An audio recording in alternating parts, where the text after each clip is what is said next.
Halo, assalamualaikum warahmatullahi wabarakatuh. Ini video ini saya akan membahas tentang retensi dan jadwal penyusutan arsip, yang mana kita berbicara tentang retensi dan arsip digital ini sebenarnya kita sedang membahas berapa lama suatu arsip digital itu perlu disimpan sebelum akhirnya dimusnahkan atau dipindah menjadi arsip yang permanen. Jadi istilah retensi ini kan berasal dari kata Latin ya, yang berarti retain atau penyimpanan, yang berarti ada batasan waktu tertentu yang telah ditentukan untuk penyimpanan arsip.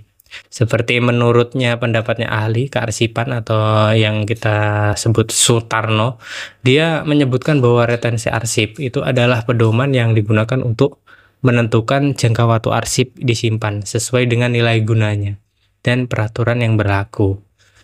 Kalau menurutnya ICA atau International Council of Arsip, dia mengatakan bahwa menekankan bahwa retensi itu adalah bagian penting dari manajemen siklus hidup arsip, yaitu dari penciptaan, penggunaan, penyimpanan, dan sampai pemusnahan. Nah, tujuan retensi arsip digital itu apa sih? Jadi tujuannya yaitu yang pertama adalah sebagai efisiensi ruang dan biaya, yang mana penyimpanan semua arsip tanpa batas waktu tentu akan membebani sistem penyimpanan, baik itu bentuk cold, server lokal, maupun hybrid. Lalu untuk kepatuhan hukum. Nah, ini tujuannya untuk kepatuhan hukum. Jadi banyak regulasi yang mengharuskan arsip ini disimpan dalam jangka waktu tertentu. Misalnya arsip keuangan itu minimal berapa tahun? 10 tahun. Atau tujuannya lagi untuk meningkatkan kualitas informasi. Jadi arsip yang sudah tidak relevan atau yang sudah kedaluarsa ini sebaiknya dihapus. Agar apa? Agar tidak membingungkan pengguna. Terus juga keamanan informasi. Jadi arsip yang dibiarkan terlalu lama tanpa ada kejelasan status ini akan bisa menjadi celah untuk kebocoran data tadi. Nah, dengan kata lain, retensi ini sebenarnya membantu kita untuk memilih bagaimana arsip yang harus tetap ada, dan karena arsip itu penting, yang mana bernilai hukum, administrasi, maupun sejarah, dan yang mana yang bisa dihapus. Karena apa? Karena sudah tidak berguna lagi. Jadi kita bahas untuk jadwal penyusutan arsip digital. Jadi bagaimana menyusun jadwalnya untuk penyusutan arsip digital? Jadi penyusutan ini artinya kegiatan untuk mengurangi jumlah arsip dengan cara apa? Dengan cara memusnahkan, menghapus, atau menyerahkan arsip yang bernilai guna permanen ke lembaga kearsipan.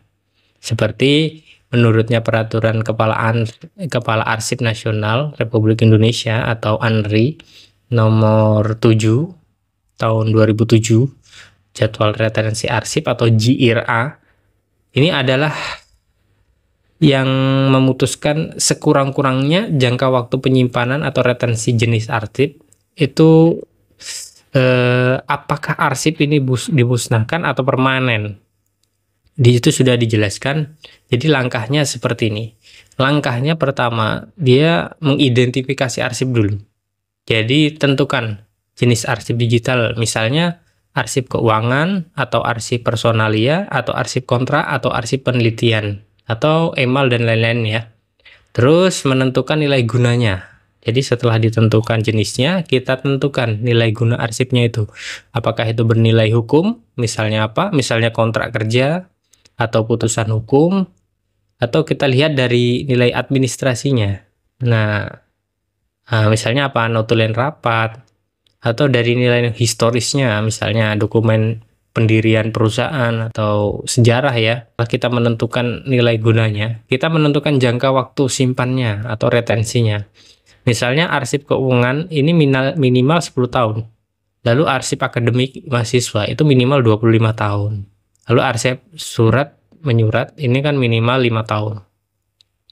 Nah, lalu kita menentukan lagi. Setelah itu kita menentukan nasib akhir arsip ini dimusnahkan atau diserahkan ke lembaga arsip atau disimpan dalam sistem backup yang jangka panjang.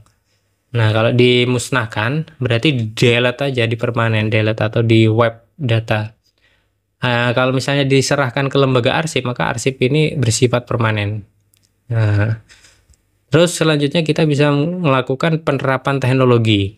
Jadi kita terapkan di teknologi untuk arsipnya, untuk menyusutkan. Ini dilakukan secara apa? Kita menghapus arsip dari server, terus melakukan digital sharding ya, agar tidak bisa dipulihkan. Misalnya kita benar-benar hapus permanen, itu nggak bisa dipulihkan.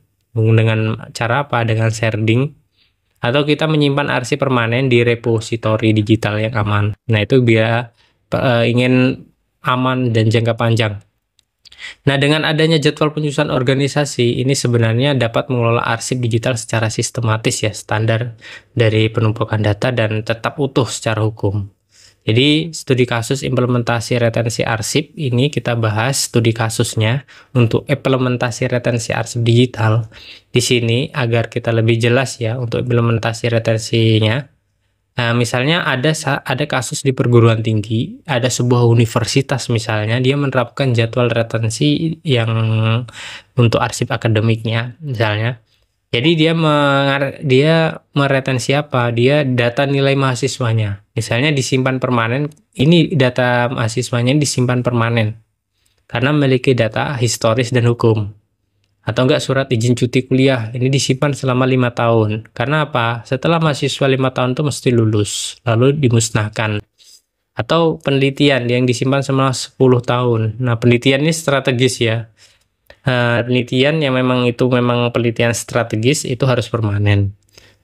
Nah, hasil sistem informasi akademik ini kan menjadi lebih ringan dan data ini akan tidak relevan ini kan bisa menjadi dihapus untuk memperingan data tadi. Nah, atau enggak ada studi kasus lagi untuk perusahaan multinasional, misalnya di perusahaan multinasional. Jadi perusahaan global ini kan biasanya memiliki kebijakan representasi yang sangat ketat ya, karena harus memang dia mengikuti regulasi misalnya dari GDPR yang di Eropa. Jadi email ini internasional. Jadi misalnya email internal itu yang ada di email internal itu harus disimpan cuma 3 tahun. Lalu data pelanggan itu disimpan sesuai kontrak. Misalnya maksimal 7 tahun misalnya. Atau enggak dokumen pajak itu harus 10 tahun misalnya. Nah, setelah masa retensi itu habis, maka sistem itu kita buat otomatis untuk melakukan auto delete untuk menghindari resiko hukum. Nah, dengan sistem ini, maka perusahaan ini dapat menekan biaya penyimpanan cold ya, yang mahal, yang memang memenuhi data itu hingga besar, hingga membayar lagi, dan melindungi data pribadi pelanggan.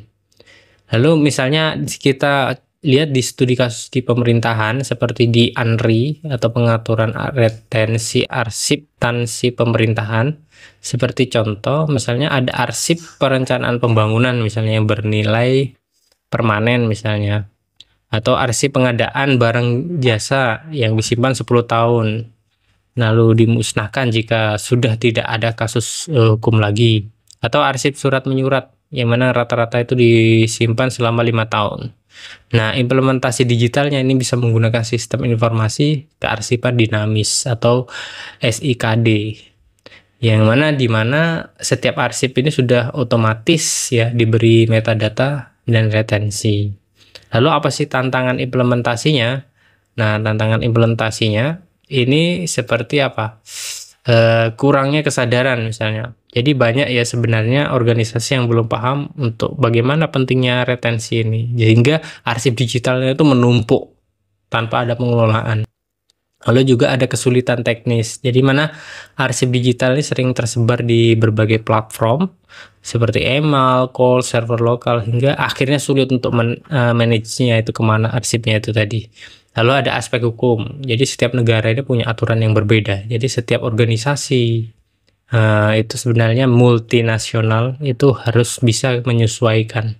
Lalu keamanannya misalnya pemusnahan arsip digital ini memang harus benar-benar aman ya, agar tidak ada kebocoran data.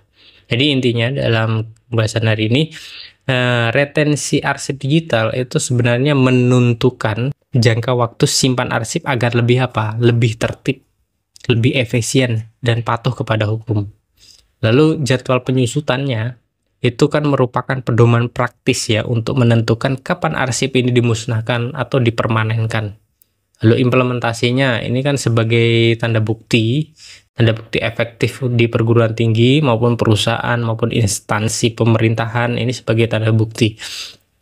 Jadi seperti pendapatnya Bartnos, yang mana dia mengatakan bahwa pengelolaan arsip yang baik itu tidak hanya menyangkut penyimpanan, tetapi juga penyusutan secara sistematif. Agar apa? Agar organisasi ini bisa fokus pada arsip yang benar-benar bernilai. Dan demikian retensi dan jadwal penyusutan arsip ini bukan cuma sekedar teknis saja, tetapi juga bagian dari strategi manajemen informasi modern ya, yang sangat penting di era big data ini. Oke, kita bisa lanjut minggu depan. Assalamualaikum warahmatullahi wabarakatuh.